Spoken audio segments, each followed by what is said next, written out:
Welcome to Tabletop Gaming with Juice.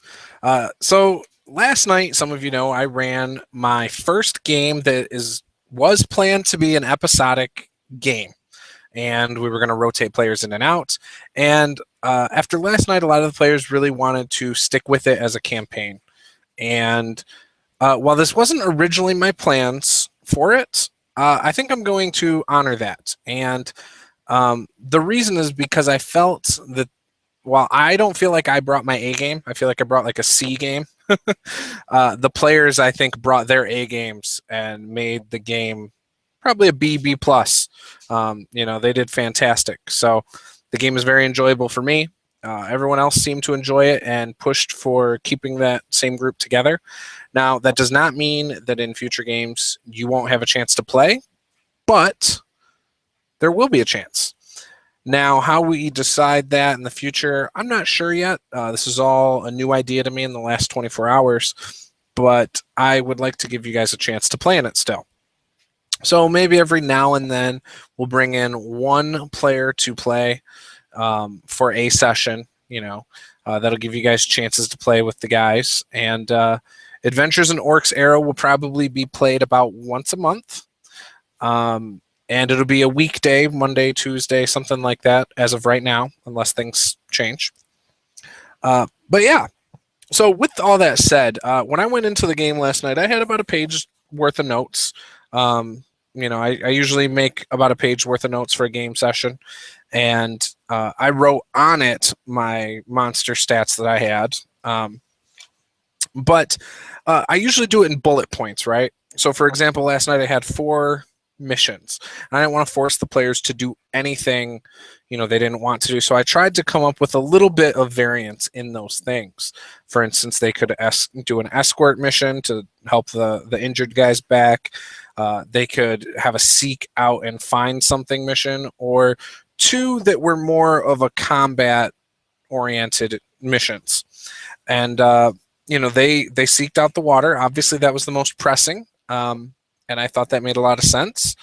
And yeah, I thought there was a lot of great character interaction. I mean, we spent the first hour and a half getting through just finding out what the mission was. And that was fantastic. The players really seem to be enjoying themselves.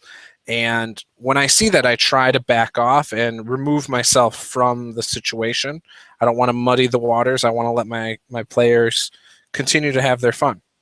And, there was only one time where I feel that I interjected, and that was because 2 of the players were resting for the night. And I did not want those 2 players who were resting for the night to not have the opportunity to interact. And because we're so fresh into the campaign, I wanted to make it so that we could get all 4 together again quickly.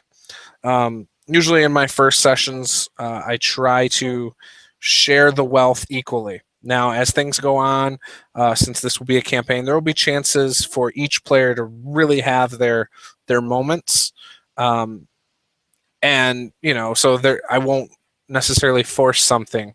But besides that, I felt personally that I stayed out of it a lot. I let them dictate how much role playing and social interaction they wanted and had. So I feel really good about it. I think they'll be a great group. I think they'll help add to the game. They really, I think, understood what I like my players to do, and that's to take over certain story elements here and there, and to take over cinematic elements. I try to run a loose game. I can run a more tight game if I feel the need to. Obviously, I've ran games and one-shots before where I felt there wasn't a lot of RP or social interaction, and so I sped things up. But so I felt really good about it. Now, I was trying to keep the game about 2 hours. We went a little bit over. I think we went 2.5 hours, roughly. And like I said, the first hour and 15 minutes or so were really just the intro and them talking and interacting with each other and creating, some depth to their characters. And I really liked that. Everybody did a great job. We had a funny, character. A little bit of chuckling going on with Andrew Knapp, SR2 Joker's character. But I think the more serious tone of a couple of the players didn't make it seem like the whole game was a goofy game, in my opinion, and that's fine. I like a little bit of that. I like a little bit of seriousness here and there, and I felt this game had the elements of what I like. So really looking forward to it. I do want to thank everybody once again. DawnforgedCast, SR2 Joker, Alan, Samuel. I'm not sure if Alan and Samuel have their own channels or not. If they do, I'm sorry.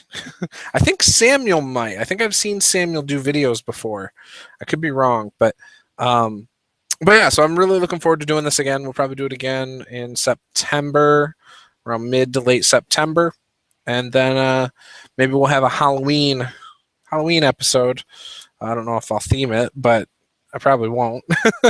But we'll have something mid-Halloween. Maybe I'll do as a side note, maybe I'll do a Halloween one-shot. But yeah, I'm really excited to have another good group of players.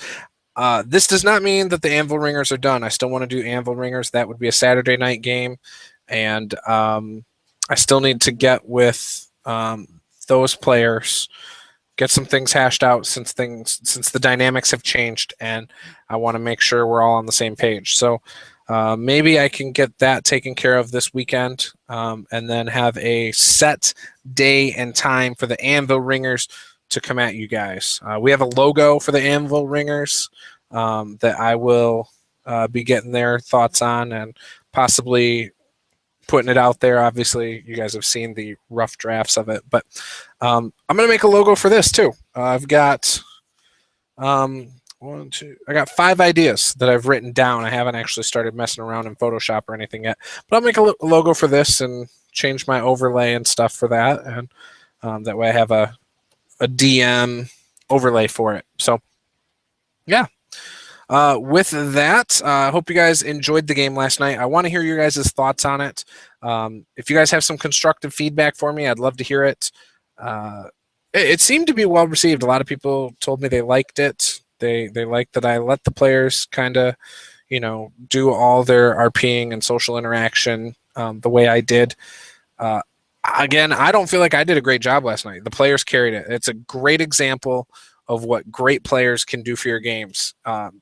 That was perfect. I like I said, I couldn't ask for anything better. I could have done better. I could have had better written out descriptions. There were a couple spots where I froze up.